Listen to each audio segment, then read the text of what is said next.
représentation du prophète?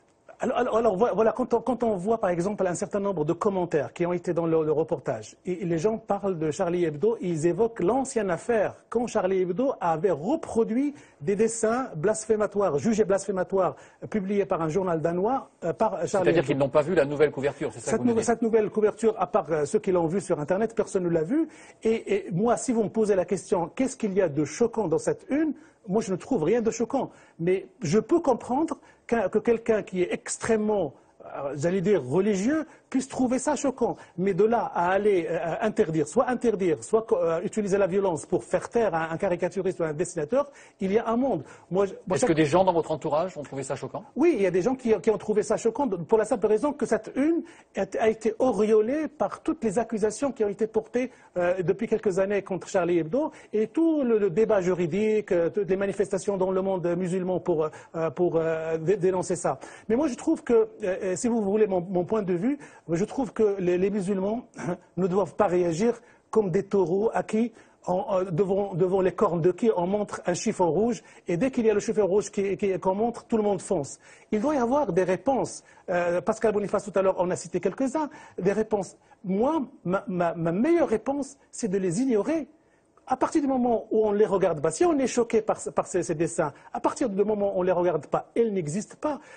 Les regarder, être provoqué par, susciter des réactions et de l'indignation, ça fait partie d'une réaction épidermique et sanguine. Quant à utiliser la violence, ça ne fait plus partie de la religion, ça c'est du terrorisme et ça c'est de la délinquance violente. Et ça nécessite un autre traitement que celui politique ou médiatique.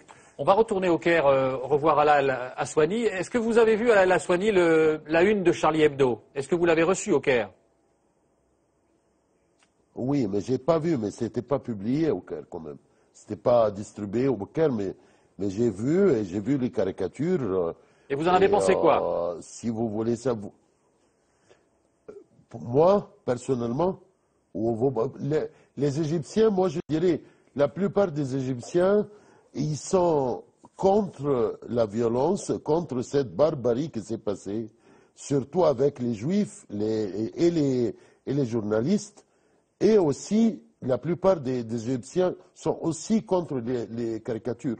Vous voyez, même les chrétiens, hein, parce que ils trouvent que c'est choquant, parce qu'ils trouvent que ils sont pas d'accord que leur prophète, qu'on se moque de leur prophète. Et en lisant, j'ai trouvé une opinion très intéressante d'un historien israélien qui travaille à l'université de Tel Aviv, Dr Shlomo Sand, qui a écrit en disant qu'il est contre le terrorisme, ça c'est normal, mais il est aussi contre les caricatures. Il a dit, j'ai relevé dans ces caricatures une haine manipulatrice destinée à séduire davantage des lecteurs évidemment non musulmans. Ouais. Le dessin de Mohammed coiffé d'un turban flanqué d'une grenade, ce n'était pas une caricature contre les islamistes, mais une assimilation stupide de l'islam à la terreur. C'est comme si l'on identifiait le judaïsme avec l'argent. C'est M. Shlomo Sand, l'historien, l'université de Tel Aviv. Alors, moi, je pense qu'on a toujours le droit de ne pas aimer les dessins, d'être choqué. Mais on peut tout montrer. On doit toujours suivre, et on doit toujours suivre les moyens civilisés.